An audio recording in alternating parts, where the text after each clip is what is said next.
Genuinely, I couldn't think of anybody more perfect for this book and the masterpiece that it is. So I'm so excited for all of you to learn a little bit more about the Anti-Ableist Manifesto and Tiff herself.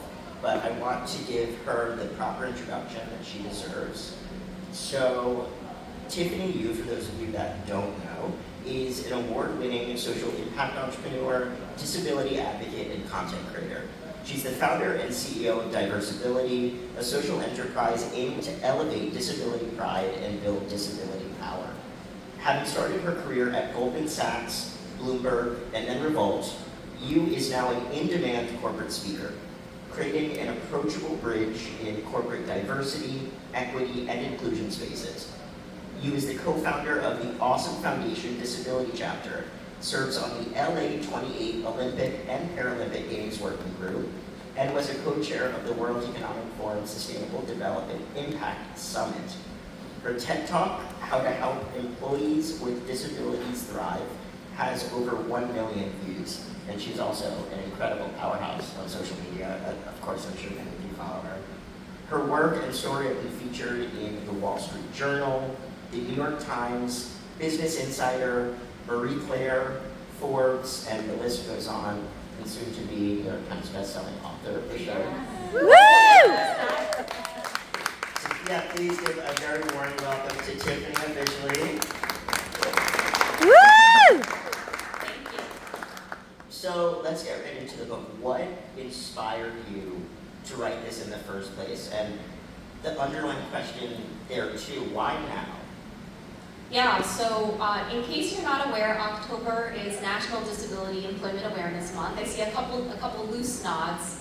And this is a month where we celebrate the talents and skills that disabled people contribute to the workforce and society. And yet, our unemployment numbers are still twice that of our non-disabled peers. And even with having a law in place since 1990 that has technically protected our rights, we're still seeing rampant discrimination. We're seeing disabled people not hired over and over again. And I said, I hope that this body of work can help contribute to this conversation. So I think like you said, I can't think of a better book for me to have written. It just feels like my whole book in my whole brain in a book. And at the same time, and I said this yesterday, like I don't want to be the exception anymore. I've had the opportunity to work at some incredible corporations. But I want other disabled people to have those opportunities too. So if I can use whatever power and privilege I have to help lift up our community, then hopefully I can play a small role in that.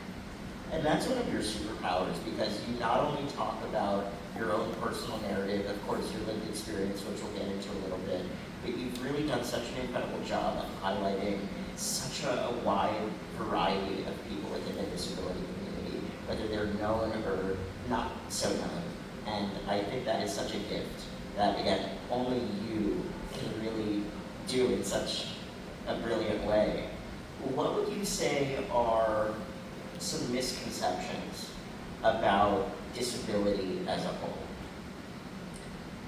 I feel like the biggest misconception is what I call like the assumption rabbit hole.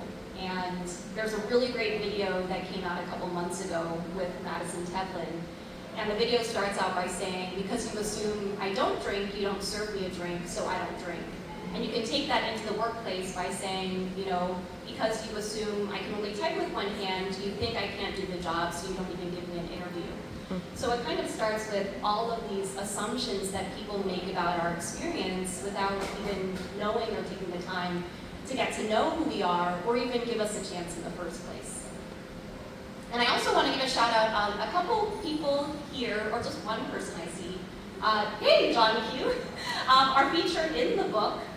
John Q is not featured in the book, but I do give a shout out to the workout classes. But Marissa is in there, and maybe a couple other people who will be showing up right now. Well, I haven't gotten there yet. Spoiler alert. Spoiler alert. I'm a slow reader, so I downloaded the audiobook yesterday. Okay. It'll be a surprise. Okay. Tim, would you be willing to share a particularly transformative experience that shaped both your advocacy work as a whole and then the writing of this book? I know there's probably quite a few in your arsenal to choose from. Was there one you had in mind? That's a